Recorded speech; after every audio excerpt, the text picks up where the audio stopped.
In today's video, I'm going to teach you how to highlight duplicate values in Google Sheets with a custom formula.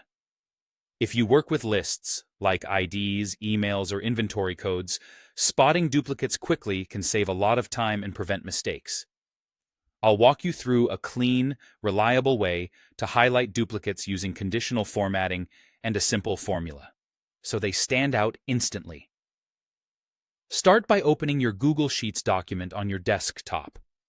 Make sure you can see the data you want to check. Next, select the range of cells where you want duplicates to be highlighted. For example, if all your data is in column A, click the column header to select the entire column. If you have a header at the top, that's fine. We'll handle it with the formula. Now go up to the Format menu and choose Conditional Formatting. This opens the Conditional Format Rules panel on the right.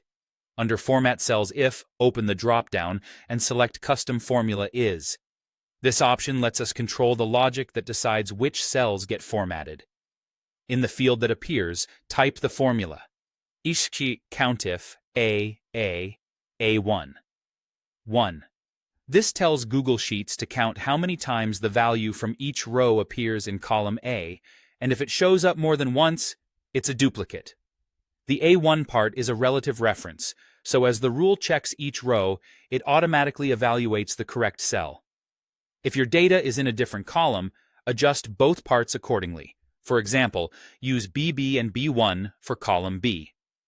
If your selected range starts lower, like A2, keep the formula using A1 so it evaluates correctly relative to each row. Once the formula is in place, choose a formatting style that makes duplicates easy to spot. A bold background color, a contrasting text color, or both can be helpful. Pick something that stands out but won't distract from the rest of your data. Click Done to apply the rule. You should immediately see duplicates in the selected range get highlighted based on the formatting you chose. This update is dynamic, so any new duplicate you type or paste into that range will be highlighted automatically. As a note, COUNTIF is not case-sensitive, so Apple and Apple will be treated as duplicates. That's it. Your sheet now flags duplicates for quick review. This approach is fast, flexible, and easy to adjust for different columns or ranges. Thanks for watching, and keep your data clean and consistent with this simple trick.